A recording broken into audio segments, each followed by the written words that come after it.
Au Québec, vers 1500, les différents groupes autochtones pratiquent des activités économiques variées qui auront une grande incidence sur la société dans laquelle ils vivent ainsi que dans la manière dont ils occupent leur territoire.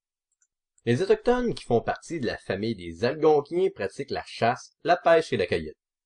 Pour pratiquer ce genre d'activité économique, ils n'ont d'autre choix que d'adopter un mode de vie nomade. Ils se déplacent au gré des saisons et de la présence du gibier.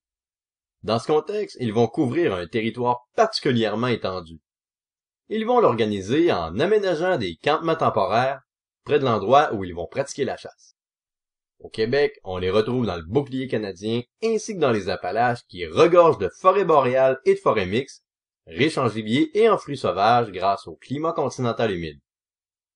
La pratique de ces activités économiques amène aussi une division sexuelle du travail. Ainsi, ce sont surtout les hommes qui vont assurer la subsistance du groupe. Ils vont à la chasse au gros gibier, comme l'orignal ou le caribou, ce qui donne une grande influence aux hommes dans la société. On dit de ce type de société qu'elle est patriarcale. Par exemple, ce sont les hommes qui sont choisis comme chefs, et ce sont aussi les hommes qui ont la responsabilité des déplacements du groupe. Malgré cela, les femmes ont tout de même un rôle primordial dans la société. En plus de s'occuper des enfants, de tout ce qui touche à l'entretien de l'habitation, la préparation de la viande et de la cuisine, elles s'occupent aussi de la cueillette, et on peut même les voir quelquefois à la chasse au petit gibier, comme le lièvre par exemple.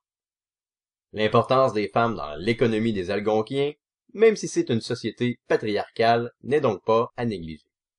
Les Iroquoiens, quant à eux, vont surtout pratiquer l'agriculture comme activité économique.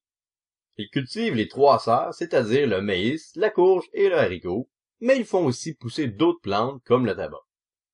Bien qu'ils pratiquent aussi la chasse, la pêche et la cueillette, les produits agricoles composent toutefois l'essentiel de leur alimentation, ce qui les amène vers un mode de vie plutôt sédentaire et à organiser leur territoire en village, autour duquel ils vont aménager des champs. Le territoire couvert n'a pas besoin d'être étendu puisqu'ils pratiquent l'agriculture.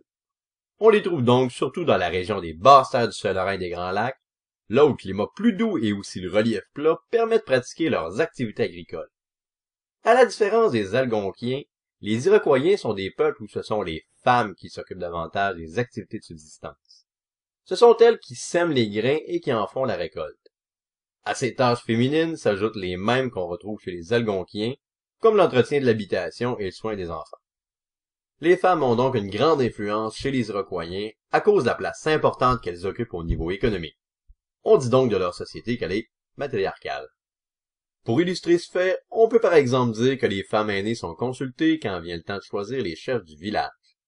Les hommes ne sont quand même pas en reste et vont s'occuper du défrichement, une activité préalable à toute activité agricole, ainsi que de tout ce qui touche à la construction, à la guerre, à la diplomatie et au commerce.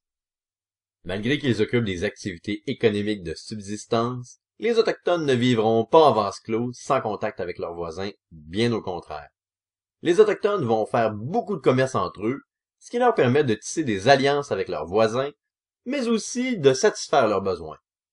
Bien avant l'arrivée des Européens en Amérique, les Amérindiens avaient déjà créé tout un réseau d'échanges basé sur le troc, qui était organisé à travers toute l'Amérique du Nord. Ils utilisent les nombreux cours d'eau qui serpentent le territoire pour aller à la rencontre d'autres nations qui vont leur fournir les produits qu'ils ne peuvent produire eux-mêmes. De véritables foires commerciales vont donc s'organiser à des lieux de rencontre importants, comme par exemple le confluent de la rivière des Outaouais et du fleuve Saint-Laurent, ou encore à Tadoussac. Comme le territoire est trop vaste, ils vont utiliser plusieurs intermédiaires pour que les produits d'échange puissent circuler sur de grandes distances. On a trouvé, par exemple, des coquillages du golfe du Mexique aussi loin que dans les provinces maritimes. Les Amérindiens s'échangent aussi de la silice ou encore des produits agricoles, comme le maïs, contre des produits de la chasse pour que chaque nation puisse combler ses besoins. On peut donc dire qu'au niveau des pratiques commerciales, les Amérindiens n'avaient donc vraiment rien à envier aux Européens.